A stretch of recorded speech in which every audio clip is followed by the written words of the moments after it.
Welcome to our deep dive into the biggest global risks for 2025. We're not talking about your standard run-of-the-mill anxieties here, people. This is the big leagues.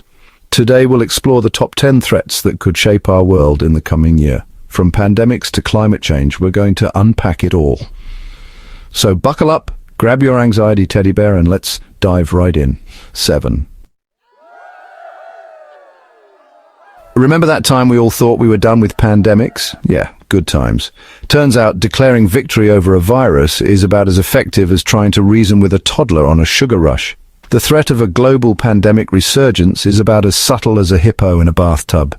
New variants, vaccine hesitancy, and a global healthcare system that's about as robust as a wet paper bag. It's a recipe for disaster. And let's not forget the knock-on effects: overwhelmed hospitals, economic shutdowns, and the inevitable toilet paper shortage. The good news? We're not starting from scratch. We've got the knowledge, the tools, and hopefully enough collective memory of lockdown to not want to repeat that particular chapter of human history. So, it's a mixed bag. Well, if it isn't the consequences of our actions coming back to haunt us like that one embarrassing photo from high school. Climate change, folks, it's real, it's here, and it's brought along its best friend, extreme weather. We're talking hurricanes with more sequels than a Marvel franchise, wildfires that make California look like a scene from Mad Max, and enough floods to make Noah start building a bigger boat. And the worst part, we're not just talking about a few inconvenient weeks of bad weather. We're talking about mass displacement, food shortages, and a whole host of other problems that make a global pandemic look like a walk in the park. But here's the thing, we can still do something about it. We can invest in renewable energy, reduce our carbon footprint, and maybe, just maybe, convince world leaders that ignoring this problem is about as effective as trying to put out a fire with gasoline. Geopolitics. It's like a giant game of Risk, except the stakes are real, the players are volatile, and nobody seems to understand the rules. From territorial disputes to proxy wars to good old-fashioned power grabs, the world is looking a lot like a high school cafeteria after someone spilled juice on the popular kids' shoes. We've got rising nationalism, crumbling alliances, and enough military build-up to make even the most optimistic observer nervous. Seriously, it's like we're all just sitting on a giant pile of explosives and pretending we're not. Now, I'm not saying that a full-blown global conflict is inevitable, but I am saying that we're living in a world where a misplaced tweet or a misunderstanding at a summit could have catastrophic consequences. So what can we do? We can demand better from our leaders, push for diplomacy, de-escalation, and maybe, just maybe, a little bit less saber-rattling. Remember the good old days when we could talk about the economy without wanting to crawl under a rock and cry? Yeah, me neither. Because let's face it, the global economy is about as stable as a Jenga tower built on a waterbed during an earthquake. We've got inflation soaring higher than a SpaceX rocket, supply chains more tangled than a headphone cord after a trip through the dryer, and enough economic uncertainty to make even the most seasoned investors break out in a cold sweat. It's about people losing their jobs, their homes, and their ability to make ends meet. So what can we do about it? We can demand better economic policies from our leaders, push for investments in education, infrastructure, and social safety nets, and maybe, just maybe, we can start building an economy that works for everyone, not just the ultra-wealthy. Remember when the biggest threat from a computer was accidentally deleting your homework? Yeah, those were simpler times, because in the digital age, cyber attacks and digital warfare are the new normal.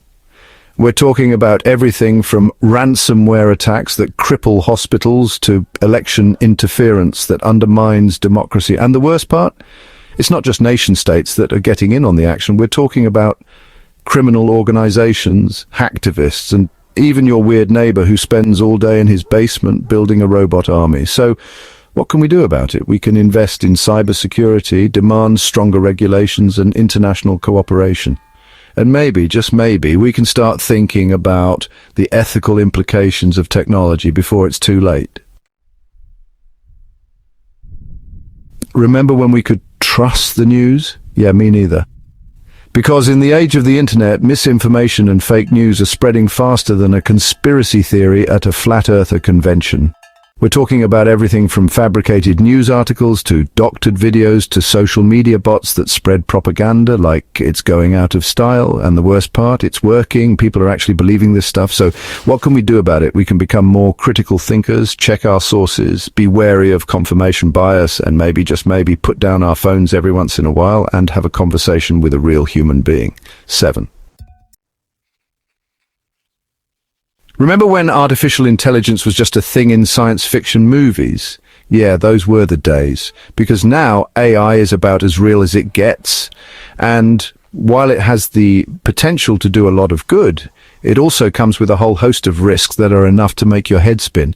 We're talking about everything from job displacement on a massive scale to algorithmic bias that perpetuates existing inequalities. Now, I'm not saying that we need to unplug all the computers and go live in a cabin in the woods, but I am saying that we need to start thinking carefully about the implications of AI before it's too late.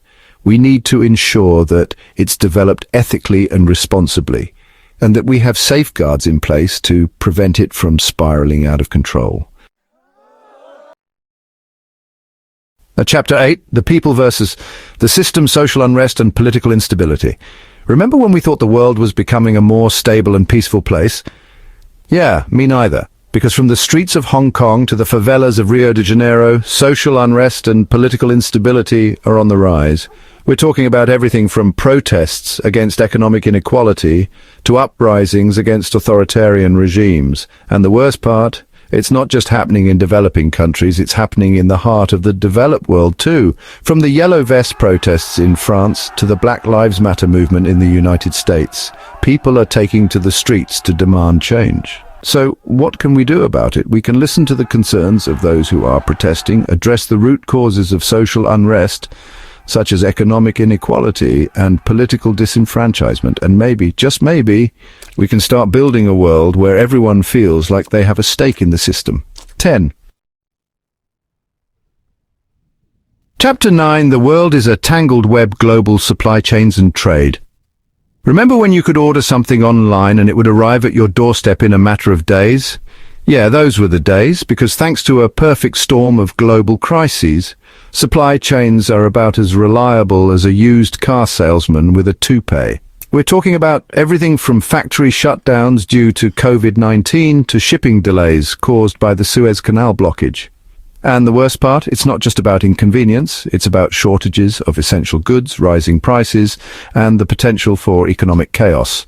So, what can we do about it? We can diversify our supply chains, invest in domestic manufacturing, and reduce our reliance on single suppliers. And maybe, just maybe, we can start thinking about resilience and sustainability over short-term profits.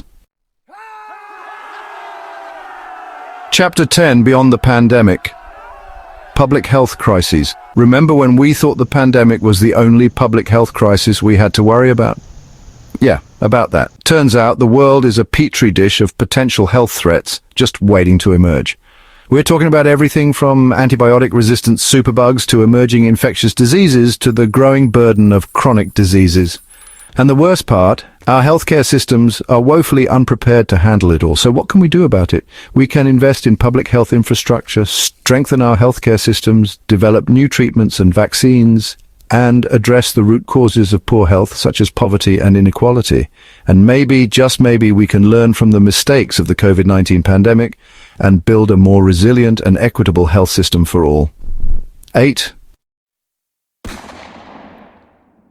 The road ahead, navigating the global risks of 2025. These are the top 10 global risks for 2025. From pandemics to climate change to cyber attacks, the challenges we face are complex and interconnected, but don't despair. While the future may seem uncertain, we have the power to shape it. By staying informed, engaging in critical thinking, and demanding action from our leaders, we can navigate these challenges and build a more sustainable, equitable, and resilient world. Don't forget to like, share, and subscribe for more insightful content. And in the meantime, stay safe, stay informed, and let's work together to build a better future.